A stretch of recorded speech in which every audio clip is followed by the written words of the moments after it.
I be covered baby. You know I keep me a cake. What's up, all my red hots? I'm back with another video. And this time, I'm not in my car. Yeah, let me know if y'all like this lighting better, this setting better, or the car. Because somebody asked me, why the hell am I doing videos in my car? And that's good lighting. So I literally took all the lights out the house and put them on me. So yeah, I hope you like this better. And just let me know what you like better. So this is about this story time is about the time I got abused. So grab some popcorn, grab some snacks because it's story time. Okay, so I should be in the middle. Okay, so let's see. These people, like, not only have I got bullied at my school, but I also got bullied in my house. Like, I don't know about y'all, but I was the middle child, and I feel like the middle child always get picked on the worst, or always get it worse, period, point blank. And my mom wasn't like going out with my dad broke her heart or whatever, so she took her anger out on me because I looked just like him. I had an older sister, and we got the same mom, same dad, and my younger brother got a different daddy.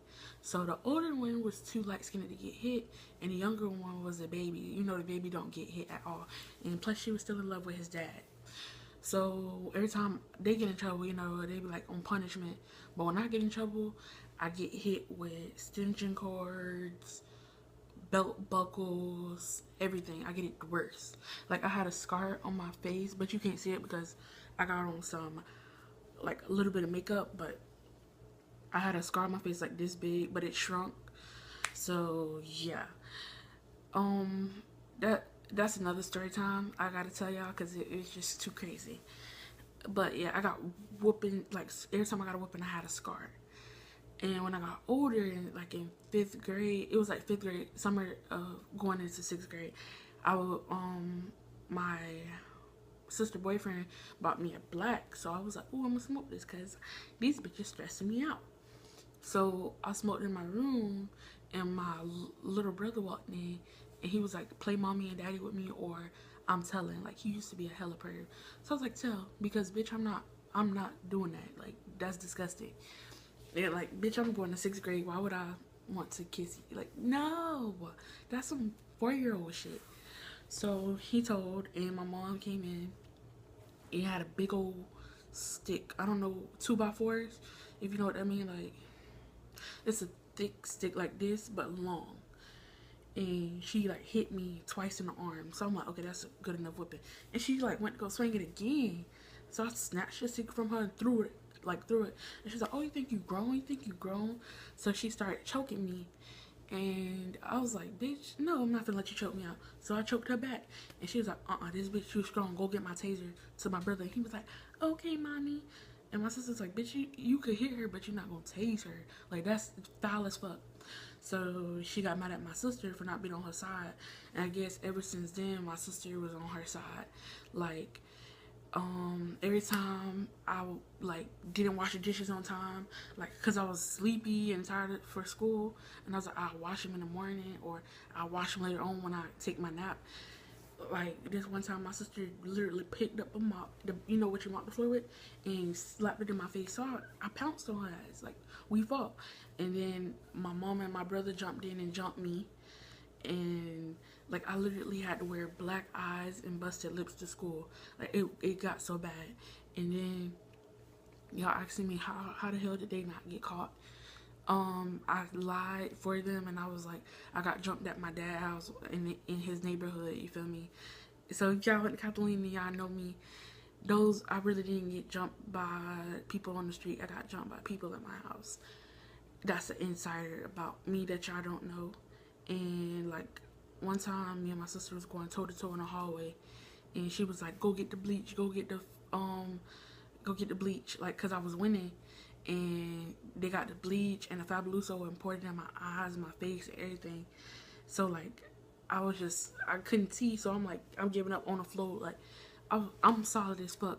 But bleach and Fabuloso, I just laid on the floor like, is this shit gonna be over? So I felt two powerful hits, which was my mother. Like somebody kicked me, and then my sister kicked me, and my mama hit me in my lip, and like blood like gushed out everywhere. And I had a black eye going to school. It's like, what happened? What happened? Like some of the boys like, damn, what happened? I was like, oh, I got jumped at my dad's house. It was like, oh shit, did you like at least win? Like, did you pinch the bitch? I was like, yeah, like they just jumped me because I was too powerful, and they did jump me because I was too powerful, but it was just family members instead. And if I told them that, they would have probably told the principal and the teacher, and then my ex found out that I was getting jumped by them, and he was like, just come over here, like, why you just won't tell on them? And I was like, I don't want to be in foster home, and I don't want them going to jail and in trouble. Like, I really care. Like, family mean everything to me. Like, my family mean everything to me, and loyalty mean everything to me. But I guess I was like, I was always the outcast, so I was kind of used to getting hit and jumped. And every time like I got into it with them, I would fight them. I would try to call the police to get away from the situation. The teachers actually documented every time I got hit, or like, cause the principal like, "What's wrong with your face?" I was like, "Oh, I got jumped or whatever." So they just wrote it down like this little girl getting into a lot of fights on her outside and on her outside days. So my last time going to jail, I finally like told like they always hit me. They always hit me. They always jumped me. Like they always did that. And I used to go to school with black eyes and stuff. And they literally went to my old principal and digged up my files, and they was like, "Oh well, we see that you had black eyes in school," and they just didn't tell nobody because they was gonna wait till the case build up to call DCF and ask your parents why she fighting. I was like, well, they put the marks on me, like they did it. I didn't want to tell nobody because I don't want to go to jail. But now that they trying to send me to a program in jail, it's time to snitch. So they was like, okay, well, DCF gonna step in and you're not gonna hurt no more, I promise. So I was like, okay. DCF stepped in, and we was at this time we was moving to a 3-bedroom apartment, another 3-bedroom apartment. And it was like, they tried to put me and my brother in a room, or me and my sister in a room, and I don't get along with neither one of them. So they was like, if you don't, oh my bad, I fell asleep. It is like, if you don't give her her own room, then you're going to jail. Y'all all like, and your kids getting taken away from you. That's like putting 2 cats with a dog, or 2 dogs with a cat. Like, it's not gonna end well. I don't know why you keep trying to put her near the other siblings, but if you love your kids like you say you do, then I suggest you give her your own room. Give her her own room, and I don't care what you say after that. And she was like, but I only have a 3-bedroom. It's like, the other two can get along. The other two get along, right? Y'all jump her, right? So since the other two get along, they can sleep in the same room, and she got her own room. And they was like, and they looked at me in front of her, and they was like, and if you feel threatened or harmed, I want you to lock yourself in a room. And if you get bad, call the police. Like, just call the police, and we got it on document. And they going to slap the jail. They going straight to jail. And my mom was mad that I snitched or whatever. So she just like gave me my own room, and she was like, and don't think this over. And I was like, okay. But like the jumping died down because DCF was on her trail and on their trail. So every time one of them argued with me, she was like, I ain't trying to go to jail. Back up away from her, because she's 12, she police. And I was like, okay, I'd rather be police than fucking lose my life. They literally poured bleach in my eyes and my face in Fabuloso just to get me down. It's crazy. The moral to the story is, you never know what somebody is going through. You never, like, if a girl comes to school beat up and messed up clothes, you never know if she got in a foster home.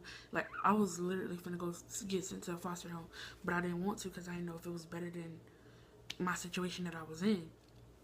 And yeah, my mama bought me all the nice clothes and stuff just to cover up the fact that I was getting abused at home. And I was just too stupid, just like, I was just like, I don't want to get her in trouble. But if it gets to that point, like me, I suggest y'all tell. If y'all want to ride it out, then go ahead and find a friend house to stay at. Because my best friend mom and my ex-mom, my best friend is my ex-brother. Yeah, whatever. Our sister.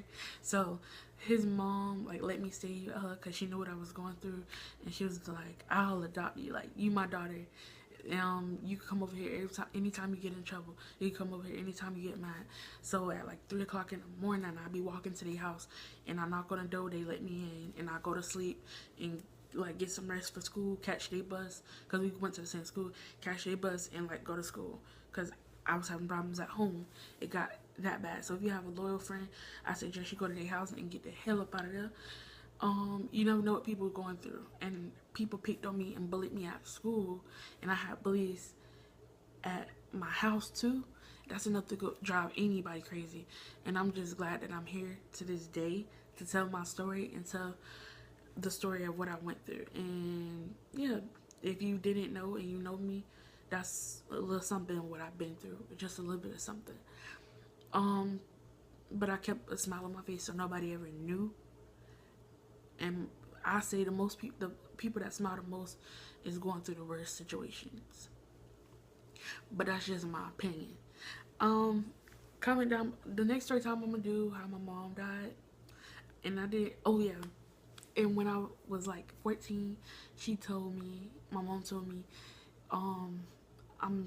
I tried to drink. Oh yeah, she tried to throw me away when I was a baby. But yeah, she was like, I wish you would have died when I drank that bleach, and that's why I tried to throw your ass away. I don't even want you. I don't even know why I had you. Like, I should have used protection or got on birth control, because I really don't like your ass. And I was like, I told my grandma, and I just broke down crying. Like, what is that to tell your 14-year-old daughter? But I'm past that now. Next story time is going to be about how she died, and more story times after that, my first kids, all that bull. But subscribe to see more. Turn on your post notifications so y'all can get notified of when I make a video. And I'm okay now. I'm here now, and I'm glad y'all support me. Each and every one of y'all support me on what I do, and I'm glad y'all listen to my story times. I love y'all. Subscribe to Be Red Hot. Peace.